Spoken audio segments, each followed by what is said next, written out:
La presentación de casi 800.000 firmas que buscan habilitar un referéndum para derogar 135 artículos de la Ley de Urgente Consideración parece haber colocado al país en un clima anticipado de campaña electoral.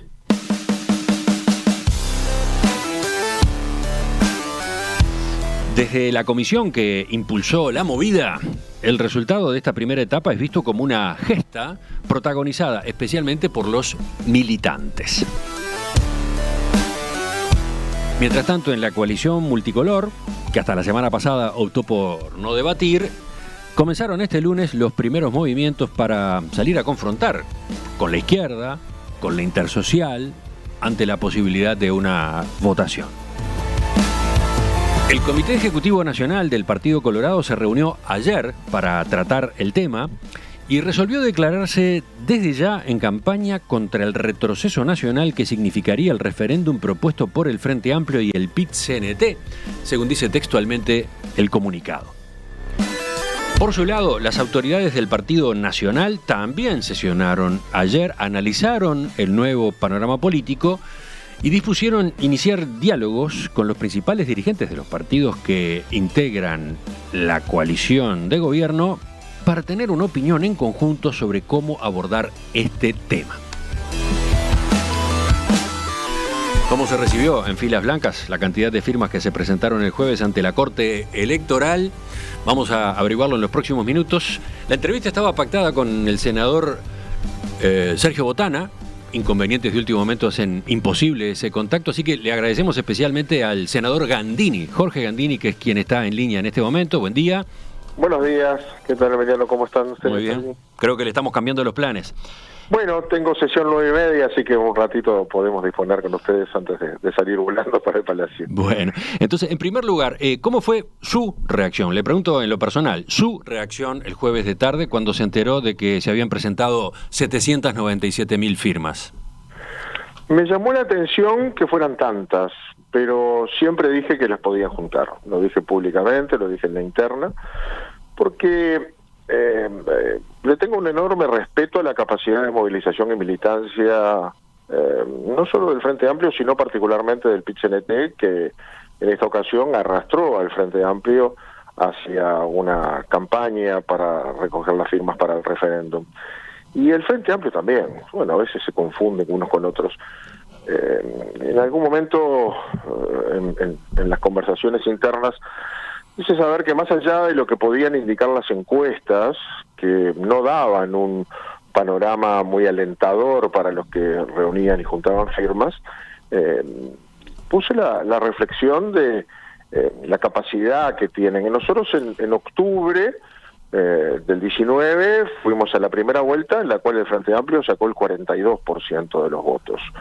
Demoró unos días en reaccionar frente a un resultado más adverso del que esperaban, pero cuando salió a la calle, quizás en los últimos 20 días,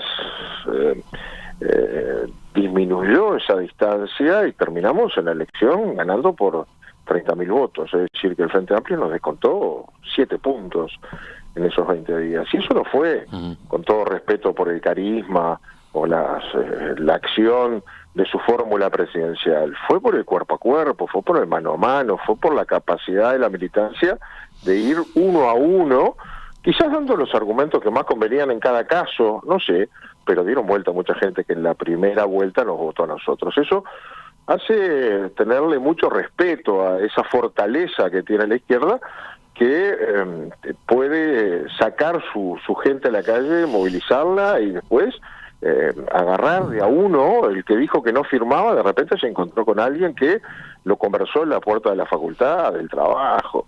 Estaban en los últimos días hasta en las porteras de los campos, en el interior. Así, es interesante, así que usted veía factible que se obtuvieran las firmas, las 675.000.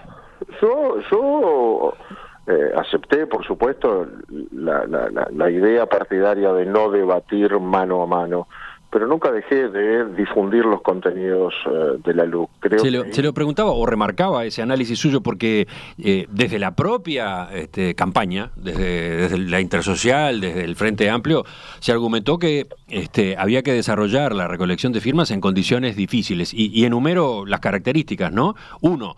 Un Frente Amplio golpeado por la derrota electoral, procesando su autocrítica y todavía en proceso de renovación de su liderazgo. 2, demora en el arranque, ¿no? La ley se promulgó en julio y sin embargo discusiones, idas, venidas llevaron a que recién la recolección arrancara sobre fines de año. La emergencia sanitaria, ¿no? Y eso llevó a que, por ejemplo, decían algunos de los militantes, no hubiera tablados, no hubiera concurso de carnaval, no había clases presenciales en facultades, lugares donde habitualmente se recolectan firmas. El oficialismo no aceptó debatir y por otro lado el gobierno nacional viene con una buena evaluación en la opinión pública. Todos estos factores hacían pensar a muchos que era brava. Sí, era brava, pero esa capacidad que demostraron al final fue la que hizo la diferencia.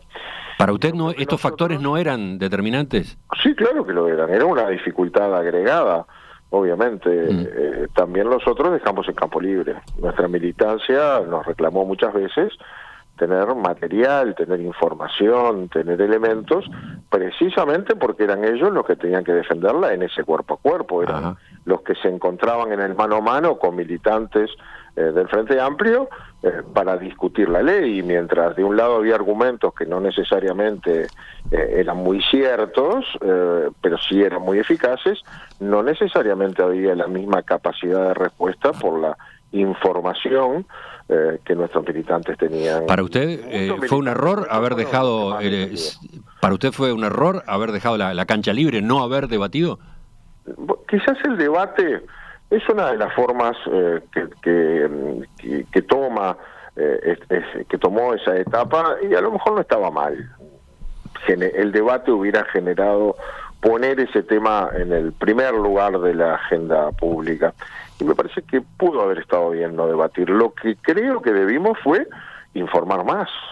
Yo me dediqué a hablar del tema, recorrí, hice muchos medios, hice reuniones, hice Zoom, tratando de informar lo que contenían esos 130 artículos, y elegí el camino de explicar lo que pasaría si se derogaran, es decir, el escenario imaginario de qué es lo que volvería atrás y con qué consecuencias. Creo que eso lo debemos hacer más, porque en el terreno de la desinformación pudo crecer una sola visión que encontró espacio, que no tenía del otro lado. De algún modo le está contestando a lo que ayer decía acá, en este mismo horario, el senador Alejandro Sánchez del MPP. Él lo planteaba irónicamente, decía, si la coalición afirma que la ley es buena, debió haberla defendido durante la recolección de firmas. La coalición eligió un camino estratégico que, a mi juicio, dejó un espacio. Y esto tiene que ver con la manera en que nosotros entendemos o no entendemos que hay que enfrentar las fortalezas de la izquierda.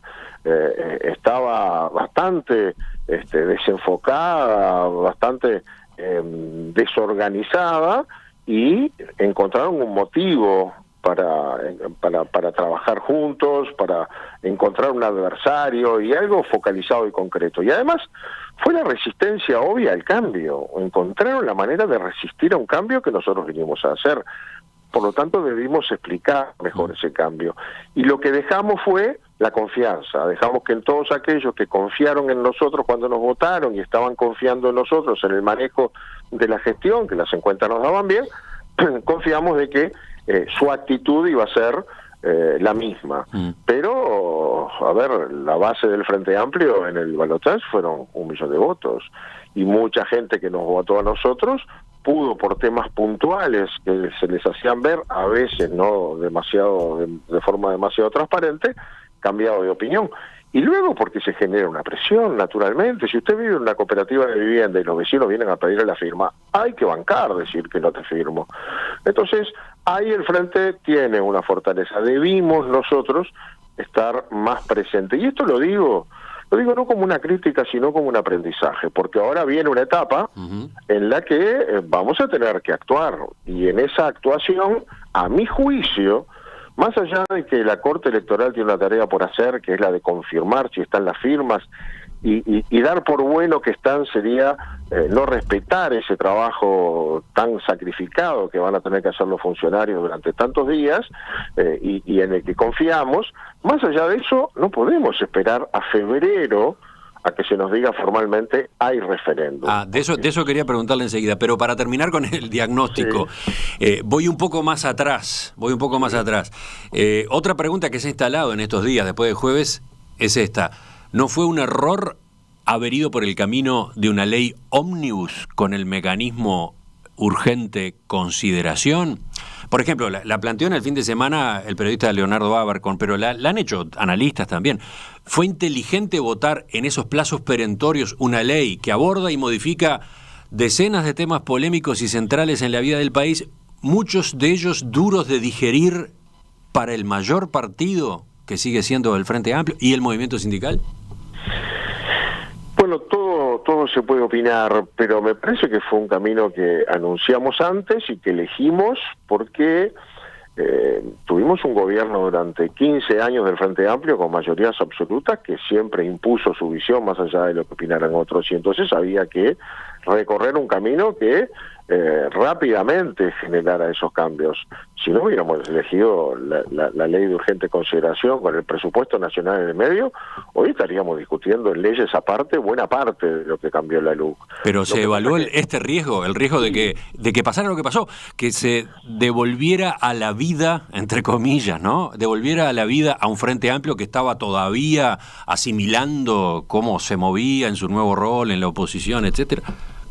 No, yo creo que no se evaluó a conciencia esa posibilidad, pero después que sale una ley como esa, hay que bancarla, ¿no? Tiene consecuencias y hay que defenderla. Y quizás nos confiamos en que quienes nos habían votado recientemente iban a estar todos unánimemente detrás, y confiamos en que le iba a costar mucho al Frente Amplio juntar las firmas. Y quizás ahí es donde nos equivocamos, porque si uno analiza en la lógica histórica, el Frente Amplio tiene esa capacidad, y le puso contenidos a la LUC que la LUC no tiene. Pero bueno, nosotros no salimos a enfrentar esos contenidos. No se puede decir que ahora el nuevo régimen de alquileres en 30 días te dan el desalojo y pasar en silencio por adelante de esa afirmación, que mentira.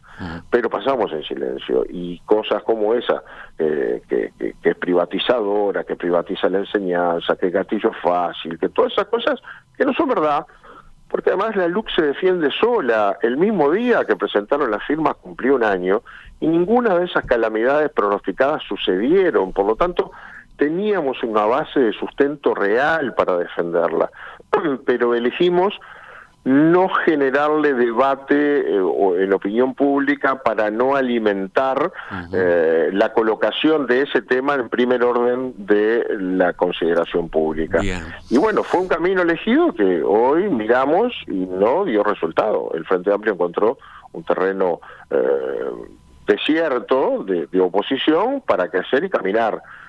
¿Juntó la firma que juntó? Bueno, sí. Creo que hoy tenemos que mirarlo como un aprendizaje para lo que viene, porque lo que se abre es un referéndum en mayo del año que viene a favor o en contra del gobierno. Enseguida vamos. Habrá que cerrar filas, ¿no? Enseguida vamos para ahí, pero antes me instalo en el hoy. Después de esta demostración de fuerza del Frente Amplio y movimientos sociales, ¿cambia el escenario político? ¿Cambió? Y algo cambió. Algo cambió, sobre todo cambió en el estado de ánimo de la oposición. Encontró algo que los uniera y una manera de trabajar con la que obtuvo relativo éxito. No logra obtener las mayorías necesarias en el marco de la democracia representativa, porque no tiene mayorías en el Parlamento, pero colocó afuera su espacio de poder para cuestionar al gobierno. Y eso genera unas nuevas reglas que nosotros, que no somos tan eficaces para hacerlo allí, tendremos que también mirar y atender. Habrá que desdoblarse y atender el futuro, pero defender el pasado, que es la ley que votamos. Ayer su colega Alejandro Sánchez declaraba acá que a partir de ahora hay un cambio en el escenario político en el que el gobierno, decía, debe dejar de lado la soberbia. Sostenía que este número de firmas está diciendo a quienes se dedican a volar puentes y se creen dueños de la verdad absoluta que hay que bajar un cambio y que las grandes transformaciones se hacen con diálogo, y agregaba: sería bueno que el oficialismo baje un poco los decibeles de su soberbia, ¿no? Y que en definitiva eso lo lleve a que legítimamente, todo su derecho, salgan a argumentar las razones por las cuales esto es bueno, porque hasta ahora no lo han hecho, en una especie de estrategia política que lo que buscaba era invisibilizar la campaña, ¿no? Porque esa fue la decisión política que tomó el gobierno, no participar de ningún debate a efectos de que no esté en la consideración pública. Es decir, si participaba el gobierno de los debates, bueno, eso genera atención pública, ¿no? Entonces me parece que esa actitud también es una actitud que el gobierno debe cambiar. ¿Qué dice a propósito de ese cuestionamiento a una soberbia que existiría del lado del oficialismo? Con todo respeto a mi colega Sánchez, no es quien para darnos ese tipo de consejos. Durante 15 años el Frente Amplio gobernó con sus mayorías y sin diálogo. Recuerdo casi que salir a festejar la única noche que ganamos una votación, que fue cuando hubo que votar en el marco de un presupuesto lo de la policía caminera, que con la adhesión al voto de la oposición de Darío Pérez no salió. Fue la única vez que ganamos una votación, la única vez en 15 años. Y el Frente dialogó poco o nada, impuso sus mayorías. Yo creo que ahora se dialoga bastante más. Pero en este tema, obviamente que tenemos diferencias de fondo, porque nosotros fuimos a tocar el corazón de muchos cambios que el Frente hizo por su sola voluntad y que trajeron resultados negativos. Acá en todo el tema de seguridad pública no se puede ser tan soberbio de creer que la gente votó en contra de aquella gestión de la seguridad pública, y nosotros necesitábamos estas herramientas que los hechos muestran que han dado resultados. O sea, es respetable toda visión. Lo que no es bueno es calificar una estrategia legítima del gobierno, tan legítima como la que usó el Frente Amplio para contrarrestarla. Pero a partir de la fortaleza que adquirió el Frente Amplio, bueno, y no solo, como usted mismo señalaba, ¿no? En coordinación, en alianza con el PIT-CNT y otros movimientos sociales, el gobierno ahora, en estos meses, ante la posibilidad de que exista ese referéndum, tiene que bajar un cambio en sus políticas, en sus planes, tiene que moderarse, tiene que buscar más los acuerdos.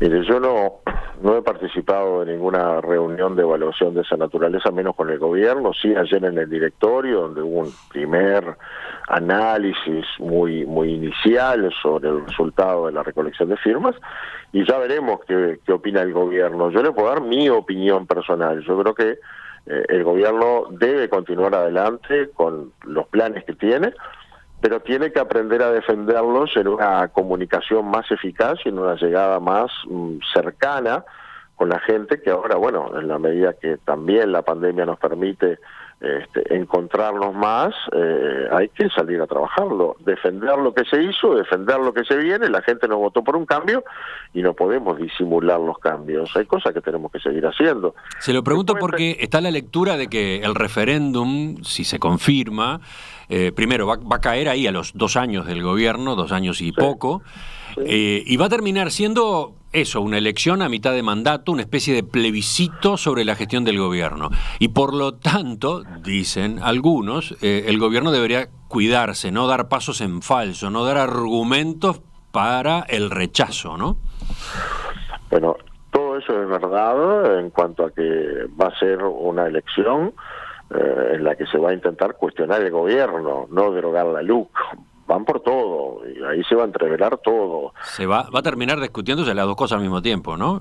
Y va a terminar discutiéndose el estado de situación, que obviamente, en la medida que la pandemia ceda, van a quedar por delante algunos aspectos que hoy se miran menos porque la principal atención y preocupación es la salud, pero luego hablaremos de la economía, hablaremos del empleo, hablaremos de la educación, hablaremos de cosas que han quedado como en un segundo lugar. Pero también es verdad que nosotros ganamos para el cambio, o sea que tenemos que defender ese cambio. ¿Qué vamos a hacer? A mucha gente no le va a gustar, está bien, pero es la que no nos votó. Con quien no podemos defraudar es a los que nos acompañaron para un cambio. Ahora, que hay que explicarlo bien, no tenga duda, hay que hacer un trabajo más eficaz de llegada a la gente para que comprenda el alcance de algunas medidas. Y que hay que ser cuidadoso, no tengo dudas que hay que ser cuidadoso. Lo que no hay que hacer es dejar de meterse con los problemas. Nosotros nos eligieron para eso. Bueno, veremos, pero es verdad también que por primera vez hay una suerte de elección a medio tiempo, y esas elecciones calibran el trabajo hacia adelante. Y lo otro que es verdad es que los 2 primeros años son los años más importantes de cualquier gobierno, porque luego en los demás se pueden hacer menos cosas. Y estos 2 años nos toca, primero, uno de pandemia que nos ha limitado mucho y nos ha ocupado mucha energía, y además ahora tenemos que atender un frente electoral. Vamos a entrar en campaña y muchos como yo no vamos a esperar que en febrero la Corte se pronuncie, vamos a empezar ahora. Bueno, ahí está. Usted dice, hay que empezar ahora. Esa era otra pregunta, ¿no? ¿Cuándo empezar? El Partido Colorado vio lo que resolvió ayer, ¿no? Fue contundente y rápido, ¿no?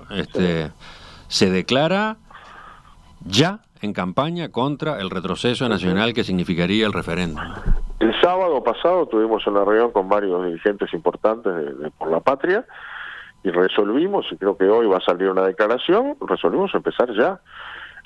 Porque esta conversación que usted y yo estamos teniendo ya es parte de eso y es inevitable. Yo el viernes me voy de gira por el interior y va a ser inevitable que las radios que visite me pregunten sobre este tema. O sea que, queriendo o sin querer, vamos a estar defendiendo la LUC, y al defenderla vamos a estar defendiendo el gobierno, y cuando hacemos eso vamos a estar en campaña. Entonces hagámoslo bien, hagámoslo coordinado, hagámoslo pensado, y luego cada uno le pondrá su esfuerzo, su energía, su visión y su talento para defenderla lo mejor posible. Y lo que no podemos es decir, bueno, ahora vamos a seguir gobernando y de este tema nos vamos a ocupar después que la Corte junte las firmas, porque se habrá instalado de aquí a febrero algunas consignas o algunas culpas de la LUC que probablemente no sean ciertas, pero formen parte de la campaña del PIT-CNT y del Frente Amplio, que después va a costar mucho dar la vuelta. Hay que remar contra algo que se instala. Entonces, mejor empecemos ahora, por lo menos cada vez que